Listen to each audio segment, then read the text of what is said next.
Two introductions before I get started. I want to recognize the chair of our small business committee in the City Council, Councilmember Diana Reyna, who's over here on my left.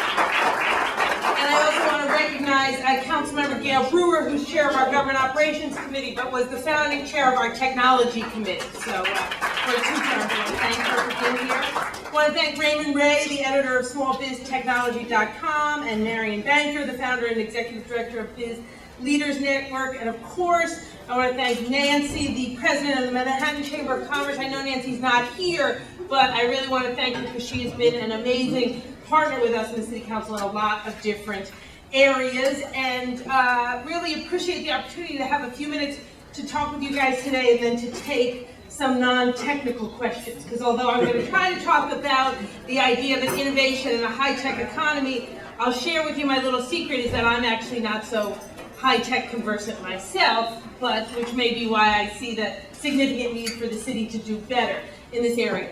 But obviously, we all know, this doesn't have to be said in the audience, that these are tough economic times that we're in. And the truth is, if New York City wants to stop just talking about diversifying its economy and actually diversify our economy, we need to move beyond just Wall Street and real estate. Wall Street is 25% of the city's tax revenues. So when we have something like the economic situation we're in now, it's an immediate assault, if you will, on the city's tax revenues and on jobs, etc. The truth is, if you look at all of the economic trends out there, the part of the economy that has the greatest and most rapid growth is technology and the innovation economy. But New York City, even though we have the best minds, we're the financial capital of the world, we have tremendous universities, think tanks, medical institutions, we lag disgracefully far behind in this area and make it much harder for entrepreneurs in this area to get up and get going. I mean, look at the difference between the story of two companies, right? Google, how was it born? It was an idea largely that was thought of at Stanford University, thought it was a good idea. Folks were sent out to do their dissertations quickly. They had grant money, they had office space, and they were up and running. There was almost at this similar time in history, there were some guys at NYU who had a good idea too. They went off and did their dissertations. They then went out in the market in New York and struggled and struggled and struggled.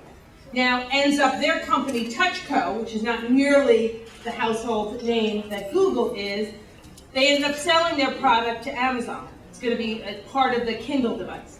Now that's good for them, right? They did well. Bad for New York, because any of the jobs associated with that device are going to be in Seattle now. So I don't begrudge them that, but it makes me annoyed that we lost having those jobs and those opportunities here. Because the thing about the high-tech sector and the innovation economy, obviously you can make money for really smart people who think of these products, but it has endless job possibilities at all different levels of the job ladder, and that's what we're missing here.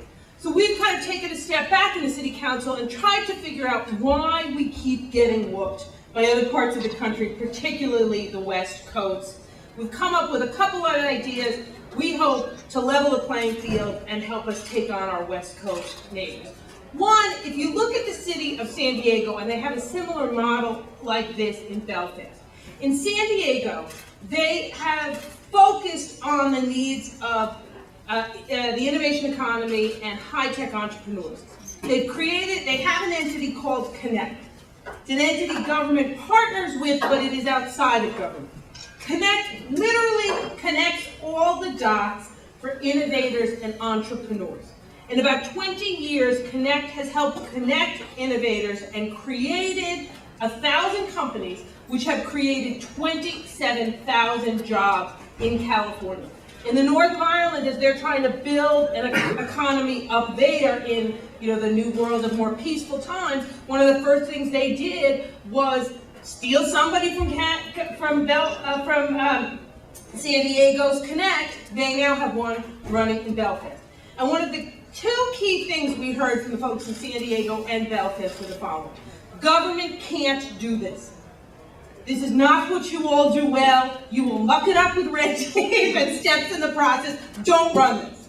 But you can recognize the void, you can facilitate the creation of it, and you can help get it started. So that is exactly what we are doing, working right now with the New York City partnership. In the next few months, we will announce and launch NYC High Tech Connect. It will be a public-private partnership. We'll invest some city money to get it started, but it'll be run outside of government. It'll be modeled on what they have in San Diego, with the goal of making sure no more touch codes are lost in New York, and that entrepreneurs and innovators have the resources they need to work their way through intellectual property laws, to figure out how easily to get the grant money that is out there, how to get into office space and get up and going. Beyond that, we also want to try to figure out how else we can use government and New York City resources to help all of you. And let me mention two other things quickly. Anybody here who has had a great idea or a good product knows that going out and doing the beta testing is challenging, right? Finding a real-world environment where you can test your product can often be the point where a product dies. Now, New York City government, we don't have a lot of things, but one thing we do actually have a lot of is office spaces and buildings. So why have we never opened those buildings up to be the real world environment where people can test their products? That is going to happen. In the next few months, we are launching the Municipal Entrepreneur Testing Service, METS. Get it? A little fun.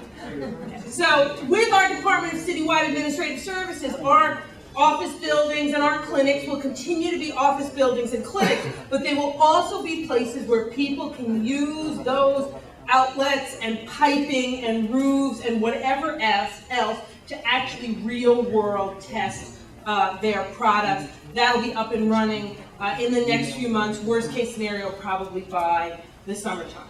Let me mention one last thing. Another thing we have, for better or worse, a fair amount of in the city of New York are buildings which used to be manufacturing hubs. That used to be, packed cheek to jowl with people on manufacturing lines making things. There isn't as much of that manufacturing going on in New York City. But there are lots of folks, but probably many of you, who need manufacturing spaces to create things that you are developing. But you don't need buildings that are the size of airplane hangars anymore. You need smaller subsets of those. That's why, working with Councilmember Reyna and two not-for-profit organizations in Brooklyn, we have been able to subdivide these manufacturing spaces and then make them available to smaller manufacturers. Doing this over the past 2 years, we've been able to create over 200 jobs in Brooklyn by doing this type of subdividing and retrofitting.